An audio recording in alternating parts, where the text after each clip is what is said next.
They didn't wait for a seat at the table. They built their own. In 2025, Black LGBTQ+ voices aren't just being heard. They're leading, creating, and changing the game. These 10 trailblazers are living proof that pride is power and visibility is revolution. Laverne Cox changed television, yes, but more importantly, she changed the way a generation of Americans saw transgender people. Not as victims or villains, but as whole human beings with beauty, brilliance, and agency. In 2025, Laverne has taken on a new mission: education.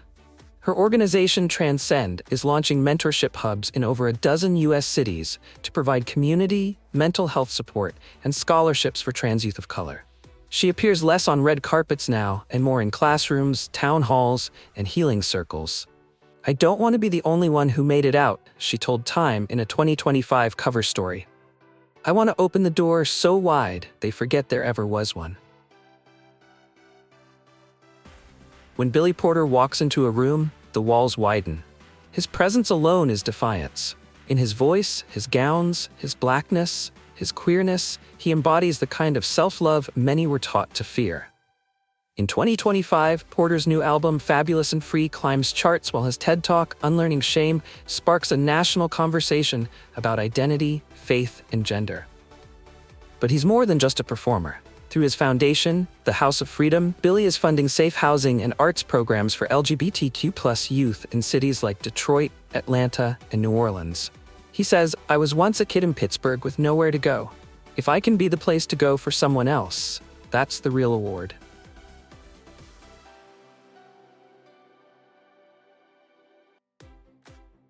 Karine Jean-Pierre made history not just by becoming the first Black, openly gay White House press secretary, but by doing the job with grace, grit, and soul. In 2025, she published Out Loud in the West Wing, a memoir that lays bare the microaggressions, the personal sacrifices, and the victories, both private and public, of being a queer Black woman in the world's most powerful political arena.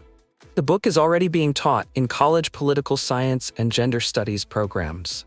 She writes, "I walk into that press room with every Black queer girl who never thought she'd be allowed in the building, and I speak like we've always belonged there."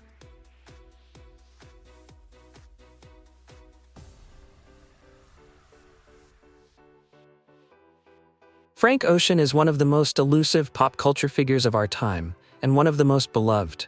He rarely appears in public, but his music continues to be the language of heartbreak, longing, and queer love. In 2025, after a 5-year silence, he released Mirrors in the Rain, an album that critics call a hymn for the unloved and the unforgettable. The songs speak of boys lost in the waves, memories that smell like salt and sex, and the quiet ache of wanting someone you can't name. Frank doesn't perform often, but when he does, he doesn't just sing, he creates a sanctuary.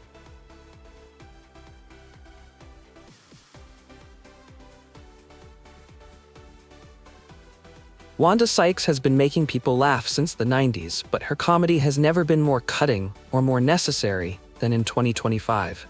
Her Netflix special, Wanda Unfiltered, is both hilarious and heartrending, taking on cancel culture, queer aging, interracial marriage, and parenting in a world where her family is still sometimes treated like an experiment. Wanda doesn't pull punches, but she always punches up. Through it all, she remains one of the few Black lesbian voices in mainstream media, and she holds that mantle with care. "Being out, being funny, and being free. That's my protest," she says.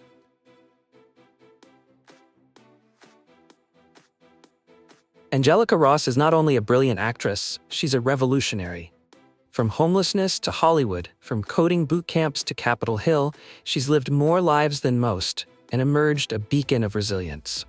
In 2025, Angelica opened Trans Tech Academy, a fully funded educational program teaching coding, entrepreneurship, and leadership to trans youth. Her vision isn't charity, it's infrastructure. She's helping build a future where trans people don't just survive, they lead. "I'm not here to knock on doors anymore," she says. "I'm building my own building, and everyone's invited in."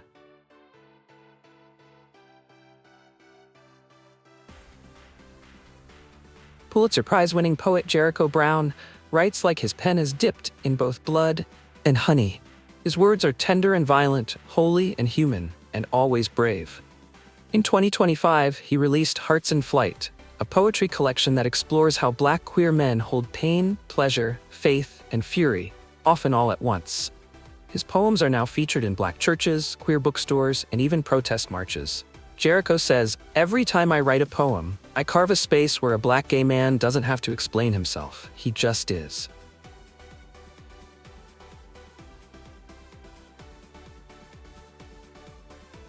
RuPaul Charles is drag royalty, but his real genius is spiritual. For over 3 decades, he has helped queer people, especially Black and brown kids, see themselves as powerful, beautiful, and worthy of joy. In 2025, at age 64, RuPaul shows no signs of slowing down. His fashion line Supermodel sells out globally. His memoir You Better Believe is a NYT bestseller, and his show RuPaul's School for Girls, a reality competition meets leadership boot camp, is changing young queer lives across the country. The message remains the same, and yet it feels more urgent than ever. You are the main character. Dress like it, walk like it, live like it.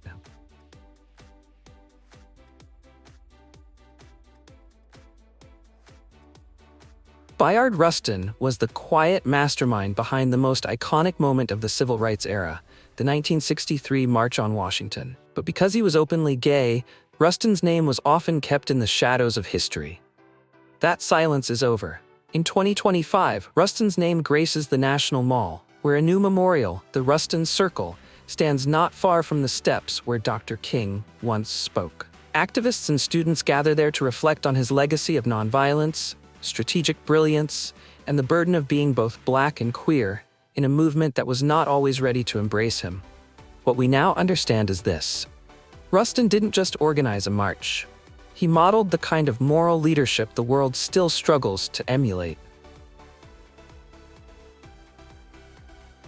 James Baldwin's books remain as vital today as the day he wrote them. From Go Tell It on the Mountain to Giovanni's Room, Baldwin's words held America accountable while offering its most wounded children a mirror to see themselves. In 2025, a never-before-seen collection of Baldwin's letters to his lovers and fellow writers, titled Letters from Paris, is published, offering raw insight into his experiences as a queer Black man in exile. His letters echo with longing, rage, and a hope that feels hauntingly current. Baldwin's legacy isn't just literature, it's permission to feel deeply, to question loudly, to love defiantly. In classrooms and bookstores, he still whispers, "You have the right to exist."